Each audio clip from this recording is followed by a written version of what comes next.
तो फाइनली मैं आज घर आ गई और ये है मेरी भाभी श्री जो बहुत दिन के बाद हम मिल रहे हैं, और ये मेरी बड़ी वाली फुआ। इन सब से तो आपने मिला नहीं होगा, और मैं हूँ कैमरामैन। बारी बारी से मैं सबसे आप लोगों को मिलवाऊंगी। पसंद नहीं आया, पसंद नहीं आया। पसंद ना आए।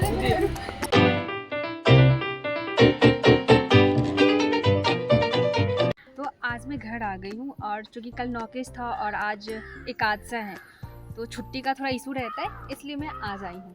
और हाँ, बारिश का समय है तो वाटरप्रूफ पंडाल बना है, और कहते हैं कि जब बूढ़े मरते हैं ना तो उनके 10 कर्म में ना कुछ भी कमी नहीं रहनी चाहिए। आइए मैं आपको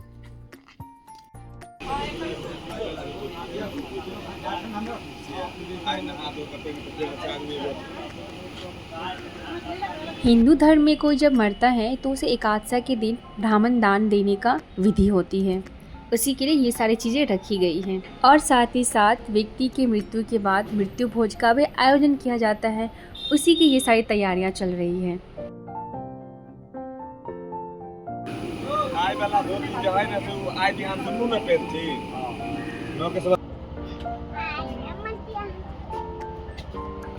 और ये है मेरी बेटी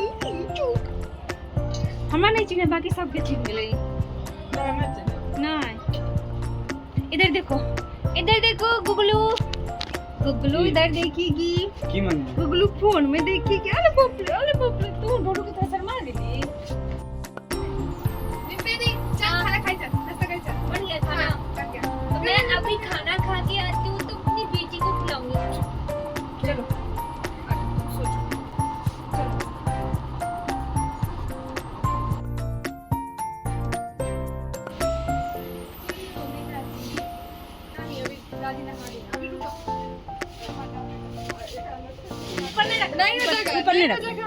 खाना बन गया है? हाँ बन गया है, चले खाते।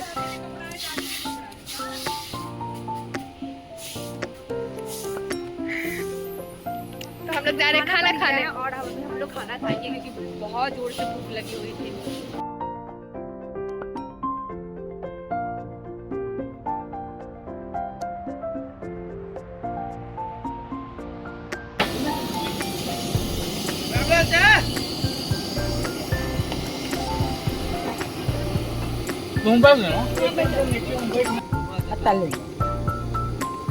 नानी नानी वो बहुत ऐसे में खाओ ना, काहे लगे पत्ता बर्बाद करोगे।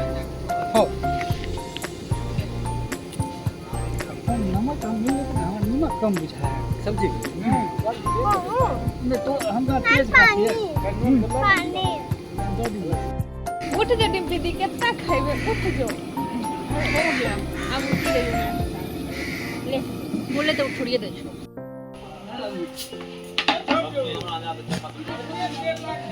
सब्जी फिर कम तो उन्हें से फिर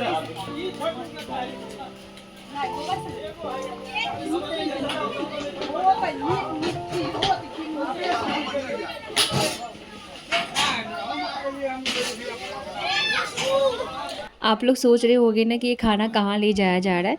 मैं बताती हूँ कि ये खाना उन लोगों के लिए है जिस घर की बहुएं, बेटियाँ या जो बड़े बुजुर्ग औरतें हैं वो आ नहीं सकती, तो उनको घर घर जाके ये खाना पहुँचाया जा रहा है। और बाकी तो रात में जो बीजे होगा तो जेंट्स लोग तो आएंगे ही खाने के लिए, बट लड़कियां मेरे गांव में नहीं आती है, बड़ी वाली या बहुएं नहीं आती है, तो उन लोगों को ये पहुंचा दिया जाता है। और गांव की सबसे बड़ी खूबसूरती तो यही बात का प्रमाण है कि वहाँ पे ना आपको कहीं से लोग हायर करने की ज़रूरत नहीं पड़ती है। सब लोग अपने घर की तरह अपना काम समझ के हाथ बटाते हैं और चुटकी बजाते ही सारा काम कर देते हैं। और चूँकि शाम का समय हो गया था और पितरदान हो गई थी, उसके बाद पापा और चाचा वापस घर आने वाले थे। उससे पहले दान की प्रक्रिया होती है एकादशा के दिन।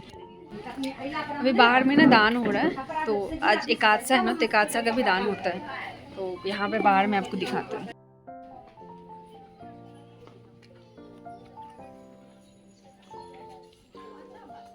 और दान प्रक्रिया में ना मैंने एक चीज़ देखा है कि इसमें मोटे अनाज की प्रधानता ज़्यादा होती है, जैसे कोदो हो गया, जौ हो गया, बाजरा हो गया, धान हो गए, गेहूँ हो गए और सामा हो गया। तो ये सारी चीज़ें भर भर के दी जाती है। और साथ ही साथ अब यहाँ पे वो चीज़ें दान दी जाती हैं जो मरने वाले को फेवरेट हो, उनकी पसंद की चीज़ें हों, वो भर भर के दी जाती है। और साथ ही साथ पित्तर के बर्तन भी दान दी जाती है।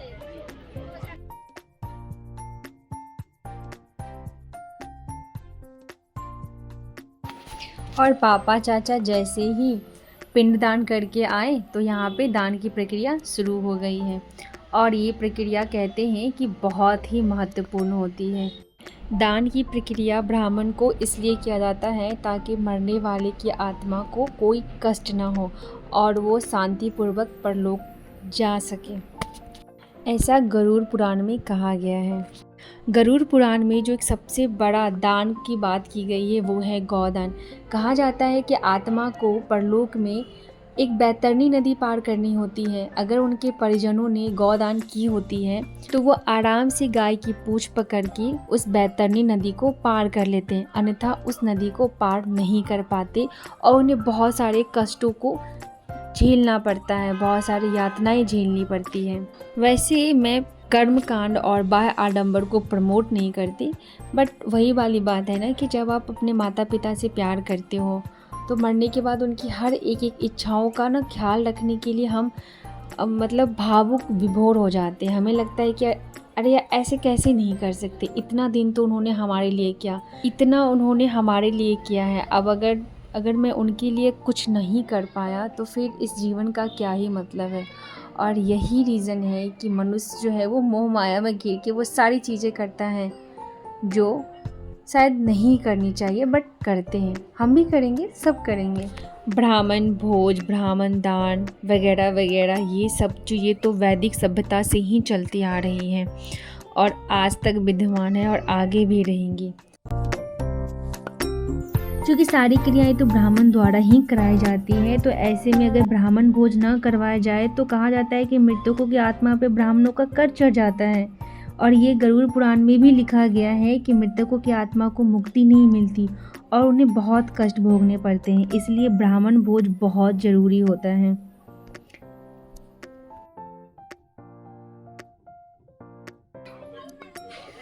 और आज सुबह सुबह मॉर्निंग व्यूज़ आप देख रहे हैं ना, तो आज 13वीं है।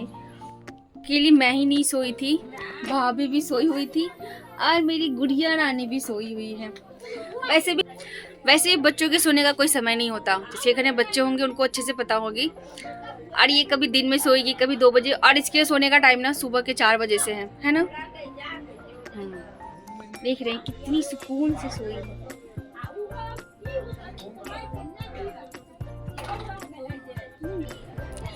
हम दोनों फुआ भतीजी की फेस नहीं मिल रही है। मैं आपको एक बात बता दूं, जब मैं भैया के स्कूल गई थी ना एक बार, तो इसके जो प्रिंसिपल थे क्या बोलते कि ये तुम्हारी चचेरी बहन है क्या। भैया ने 3 बार बोला कि नहीं ये मेरी अपनी सगी बहन है। वो सरप्राइज हो गया। आज तक मुझे इस चीज समझ नहीं आया ऐसा क्यों। हम लोग चाय पी रहा है, अच्छा लग रहा है। टी पार्टी चल रही है। एक बार आ रही है। सो फ्रेंड्स, मैं नहा के हो गई रेडी और आपको मैं बाहर का व्यू दिखाती हूँ। सब बैठ के क्या क्या कर रहे हैं।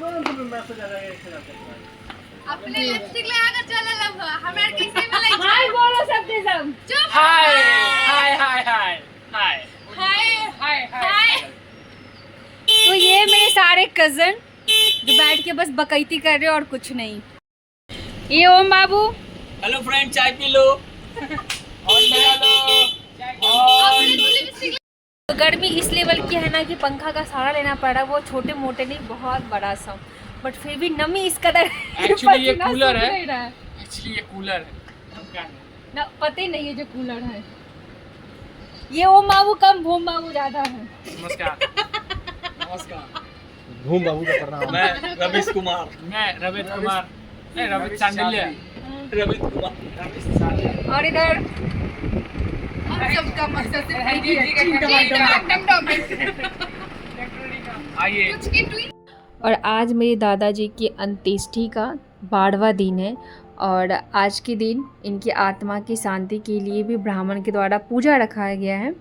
इसमें जो इनके जो कर्ता यानी कि मेरे पापा और चाचा दोनों बैठ के उनकी आत्मा की शांति के लिए पूजा करेंगे। और ये कामना करेंगे कि उनके परम लोक यानी कि परम धाम जाने में उन्हें तनिक भी कष्ट ना हो और वो आराम से उनकी आत्मा स्वर्ग लोक में जा सके। और ना इसमें बहुत ही एक मैं अजूबा विधि यानी कि एक परंपरा देखती आ रही हूँ कि जब कर्ता आने वाला होता है ना, उससे पहले एक चूल्हे पे, ईंटे के चूल्हे पे एक तावा रखी जाती है, उसमें तेल रखा जाता है, उसको छनकाया जाता है और जब वो कर्ता आते हैं उसको गिरा दिया जाता है। तो ये मुझे बहुत अजूबा लगा। और उससे भी ज़्यादा ये वाले विधि मुझे बहुत ही अजूबा सा लगता है कि उनको नए कपड़े ओढ़ाए जाते हैं और उसमें चादर भी ओढ़ा सकते हैं। और बेसिकली मैंने देखा है ना कि लोग गमछा ओढ़ाते हैं, वो भी नए नए आखिर।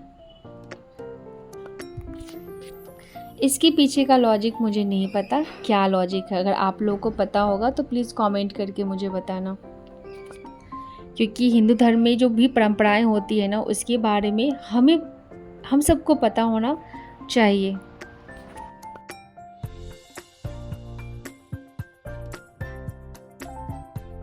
तो जिसे भी पता होगा ना प्लीज़ कमेंट करके ज़रूर बताना कि ये चीज़ें क्यों की जाती है, इसके पीछे क्या लॉजिक है, क्या कारण है, कहीं लिखी है क्या, तो प्लीज़ कमेंट करके पक्का बताना।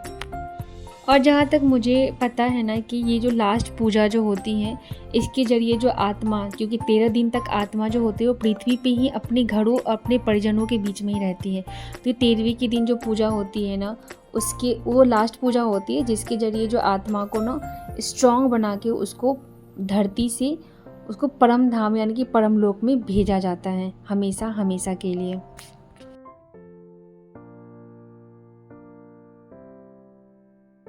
इस प्रकार उन्हें अपने परिजनों से, अपने शरीर से, अपने आसपास की चीज़ों से उन्हें मुक्ति मुक्ति दिलाई जाती है इन पूजा और विधि व्यवस्था के जरिए। यह यूँ कहूँ कि 13वें के दिन जो ये कर्मकांड जो होते हैं ना वो आत्मा को पूर्ण रूप से पृथ्वी से विदा किया जाता है। एंड अगेन 13वें के दिन भी ना 100, 551, 1000 जितनी हो सके आप ब्राह्मणों को बुला के उन्हें विधिवत रूप से भोजन कराते हैं, जिससे वही वाली बात है कि आत्मा को इससे मुक्ति मिलती है और आत्मा को कष्ट नहीं होता है। और आप सब में से बोलेंगे ना कि ऐसे नीचे में कौन बैठा के खिलाता है, तो मैं आपको बता दूं कि हमारे मिथिलांचल में यूँ नीचे में पलथी मार के खाने की परंपरा है, जे हमारे अपने वर्षों से निभाते आ रहे हैं और आगे की पीढ़ी भी निभाती रहेंगी। और ये सारे कर्मकांड और ब्राह्मण भोज होते होते काफ़ी रात हो गई थी और आप मेरे फेस पे देख भी रहे हो मैं कितनी थक गई हूँ। ओके ठीक है, मिलते हैं किस नेक्स्ट वीडियो में, बाय बाय।